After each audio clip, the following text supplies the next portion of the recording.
dine in and take outs. I would say if you're dining out or like ordering food for at least twice a week, you would be looking at around 200 to 300 euros for like the whole month. So that would, I would say, around 10 times ka na mag-order per month.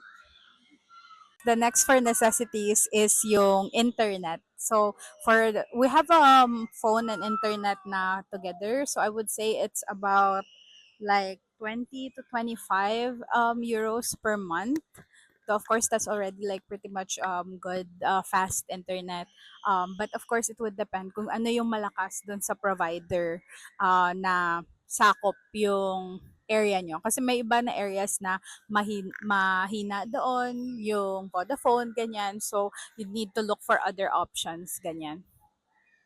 For transportation, here kasi it would depend on every like single like city kung paano yung best mode of transportation. So I think you need to make a research on that as well. Pero I would say for small cities, usually yung monthly like bus tickets nila would range about 10 to 15 euros. Like here in Barcelona, it would be around that then for the monthly ticket na unlimited like yung rides yon. And then yung for train naman, like with T-Mobilitat, yung train here, so you get access to the metro and some of the major buses, it would be around 25 euros. Like it's less than that, like 22 ganun for monthly yon.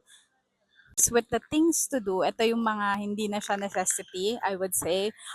There's a lot of free and fun things to do, especially since Spain is very big and there's always like a new place to like, travel to or to look at, ganyan, especially if you have like long weekends, ganyan.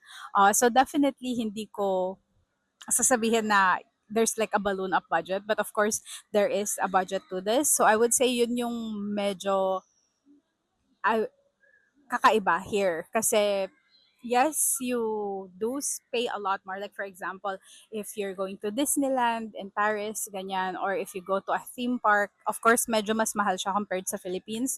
But I would say that there's a lot of free museums you can go to or free na mga walking tours and stuff like that. So ayun, I hope this clear things up a little bit. And if you have any more questions, you just leave them down below. Definitely, I would say it's worth it. Kasi for me, only the rent and like a little bit of siguro like cutting back on dining out, ganyan yung nabago for me. But definitely, if you have any questions or curious kayo with other costs here, like for example, lang makeup and skincare, definitely comment that down below and I'll try to make a video.